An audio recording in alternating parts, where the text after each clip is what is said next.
You guys doing? Dave Hughes, MMA Weekly. Hey, it's been a minute. I tried to drop one before the biggest fight event of the year, and I recorded it, never uploaded it like a dumbass. But you know, it is what it is. But I am going to go over a few things that happened during the Usman, Covington, and now this weekend was Max and Yair. As far as the divisions go, we have a hell of a mess in the welterweight division with Usman. What do you do with Kamaru Usman? What do you do with him? Have him fight Leon? I don't think Leon has anything for Kamaru. Have him fight, Nate? Maybe if Nate beats him, you got Nate in that 3-fight clause in the contract that makes them defend the title.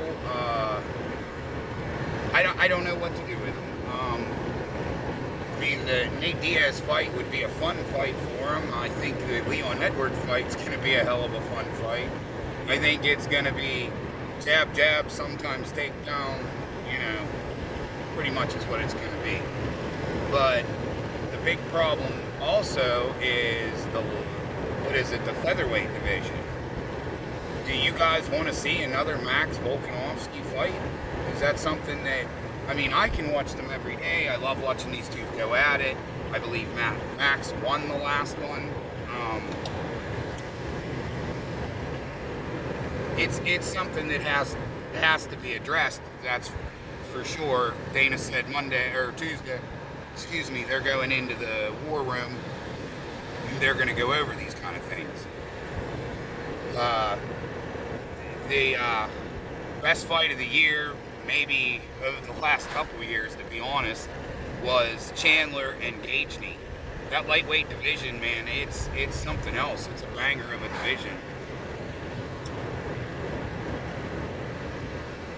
Now, does Chandler, who carries a lot of muscle, try to move down a division to 145 and snag that belt down there, which I just said is held by Volkanovski? Do I think Chandler can beat Volkanovski? Yeah, I do. Do I think Chandler can beat Max? Yeah, probably. Chandler holds a lot of muscle. He could probably hold Max to the ground. I don't think he could knock Max out. I do, in fact, think he could probably catch Volkanovski. Their fighting styles. Max is a little quicker than Volk. You know. But I mean, that's on Chandler, what he wants to do. Like I said, he carries a lot of muscle. Now, Gagey. Here's the problem with the Gagey thing. Everybody keeps saying Islam Makhachev, however, the fucking Habib's left nut, whatever the hell you want to call him. Again, Habib can't get through his fucking head that you don't get title shots by being a can crusher. His title was a paper title. He beat Al Iaquinta for the title, who couldn't even win it if he won. If Al would have beat Habib that night, there still would have been a vacant lightweight title. Connor, Justin, and Dustin. That is the only, we'll say, upper echelon fighters that Habib ever fought. He's not a GOAT. At the very best, he's second all-time in greatest lightweights. I mean, are you going to ignore what BJ Penn did while he was there? I mean, that's kind of fucked up. I mean, BJ beat everybody. He cleaned the entire division out, which Habib did not. You know, he never fought Oliveira. He never fought, you know, Oliveira was up and coming then. He could have, you know, stayed around to fight Oliveira, stayed around to fight Chandler. I mean, there was a lot of fights out there for him. The thing is, he knew he wasn't making that weight again. And that's the real thing. It wasn't that Mummy told him that he couldn't fight anymore. He's a grown man. It was the fact that he couldn't make the weight. So that means he would have had to fight Kamaru Usman, and he's not beating Usman. I'm sorry, you guys can ride his dick all you want. And any woman that's a Habib fan is dumb as hell. Habib don't like him, man. He don't believe that there should even be women fighters. He's a fucking asshole. He really is. Habib's not a good dude. He's a horrible fucking person. But,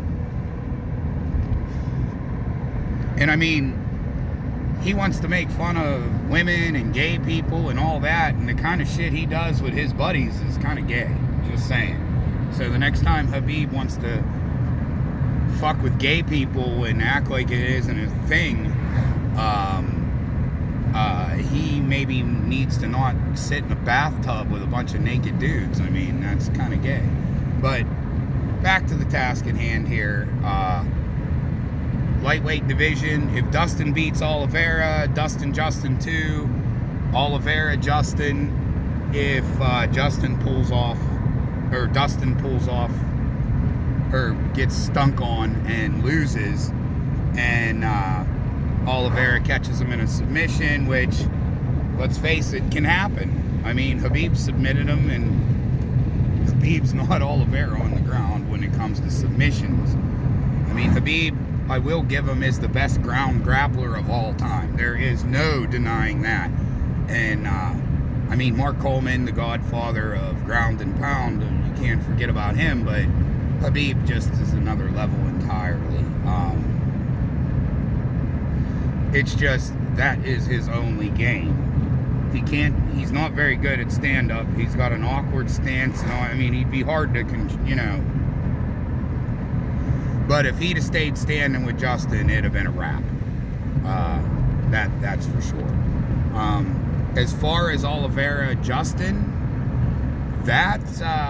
Oliveira might stay the champ. I mean, I'm not trying to put Justin down. I love the highlight. I think he's an amazing fighter. I think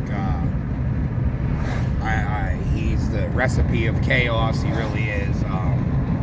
But the thing of it is, I think Oliveira takes him. I really do. I think Oliveira takes him to the ground. It's a wrap. I don't think Justin's ground game's worth a fuck. Once he's down, it's a wrap. As far as the lightweight division after it gets straightened up with Oliveira and Justin and Dustin and Islam, I do think there's one fighter that could lower his weight and make a hell of a splash, and I don't believe Islam can beat, and that's Colby Chaos Covington. And Covington is a small enough guy to make the lightweight division. I mean, let's face it, if Usman can look the way Usman looks when he's fighting, I mean, yeah, they looked like two different weight classes in there with each other, Covington and Usman. So yeah, I believe that if I was Kobe, I would drop my weight and go to the lightweight division, win that title, clean my division out, then move back up and try to fight Usman again if he's still around.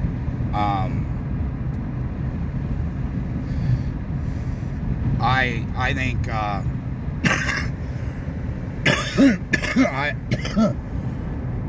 I agree with Dana on the Covington. If Usman wasn't there, Covington would absolutely be the welterweight champion. There's nobody in his league. I mean, Hamzat or Cumshot or whatever the fuck his name is, he's up and coming.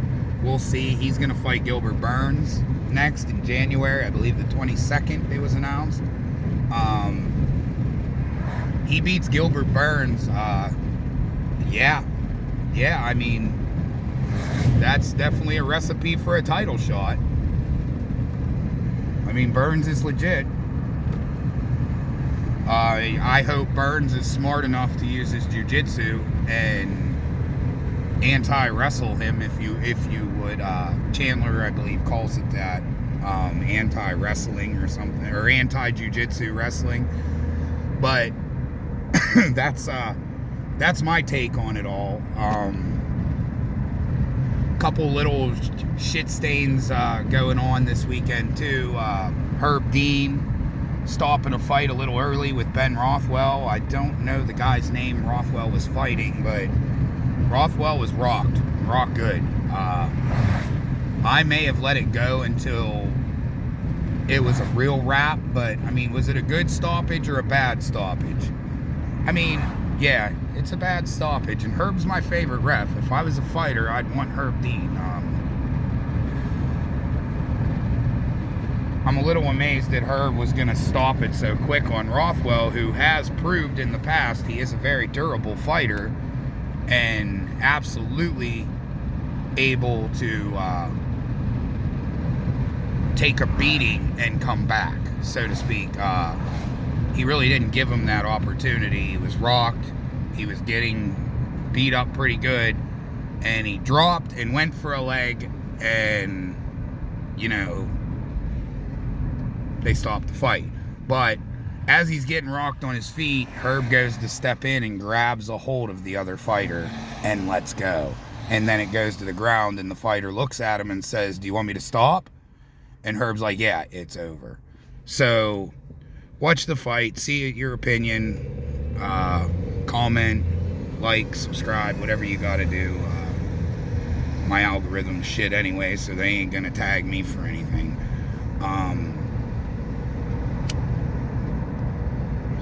If anybody has any fights they'd like me to go over, always comment, DM, whatever you want to do.